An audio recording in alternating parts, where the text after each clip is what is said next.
আসসালামু আলাইকুম। আমি জরিনা, আপনারা দেখছেন জরিনার রান্নাঘর। আর আমার এই ছোট্ট চ্যানেলে সবাইকে অনেক অনেক স্বাগত।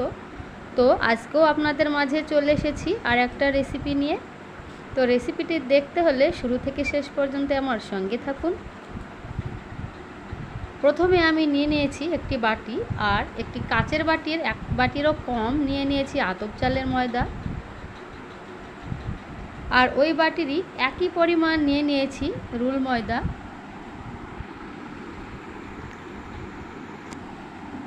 আর নিয়ে নিলাম পরিমাণ মতো লবণ। তো তিনটে উপকরণ এবার আমি ভালোভাবে মিক্স করে নেব।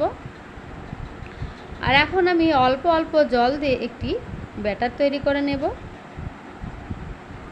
একসঙ্গে অনেক জল দেওয়া যাবে না, তাহলে ব্যাটার খুব পাতলা হয়ে যেতে পারে। এখনও জল লাগবে। তো আমি জল দিয়ে পারফেক্ট একটি ব্যাটার তৈরি করে নিয়েছি। ঠিক এরকমভাবেই ব্যাটার তৈরি করে নিতে হবে, না খুব পাতলা না খুব ঘন।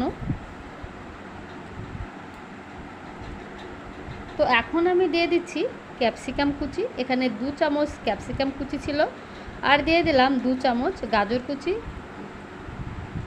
আপনারা চাইলে যে কোনো সবজি এর ভেতরে দিতে পারেন। এবারে আমি ঢাকা দিয়ে 10 মিনিট মতো রেখে দেব। এবারে চলে আসলাম উনুনের কাছে।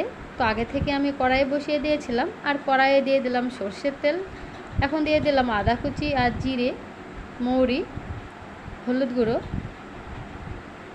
লঙ্কা গুঁড়ো। এবারে আমি মশলা একটু ভালো করে কষিয়ে নেব। পরিমাণ মতো লবণ। সবশেষে দিয়ে দিলাম ধনে গুঁড়ো। আর 2টো আলু, মোটা মোটা আলু আমি সিদ্ধ করে আগে থেকেই রেখেছিলাম, এখন আমি দিয়ে দিলাম। এবার মশলার সঙ্গে আলু খুব ভালোভাবে আমি কষিয়ে নেব। তো এরকমভাবে আমি 4 থেকে 5 মিনিট কষিয়ে নিয়েছি।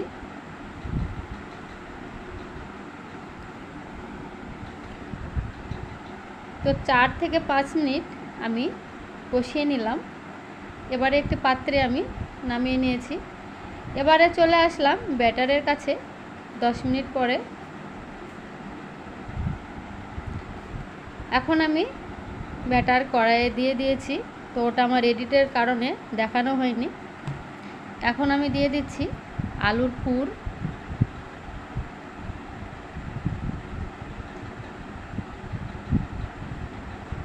এবারে খুন্তির সাহায্যে আমি একদিক আলুর পুরের ওপর চেপটিয়ে দিলাম। এবারও অন্য দিকটাও ঠিক ওইভাবেই দিয়ে দিলাম। এবারে আমি দু দিক মেরে উল্টিয়ে দিলাম। তো ওইরকমভাবে আমি সবগুলো ভেজে নিলাম।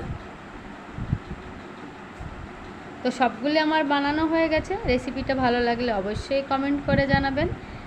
আর এই রকম নতুন নতুন রেসিপি পেতে আমার চ্যানেলটিকে সাবস্ক্রাইব করুন আর আমার সঙ্গে থাকুন। তো এতক্ষণ আপনারা দেখছিলেন জরিনা রান্নাঘর। আজকের মতো ভিডিওটি এখানেই শেষ করলাম। দেখা হচ্ছে আগামী দিন নতুন কোনো রেসিপি নিয়ে।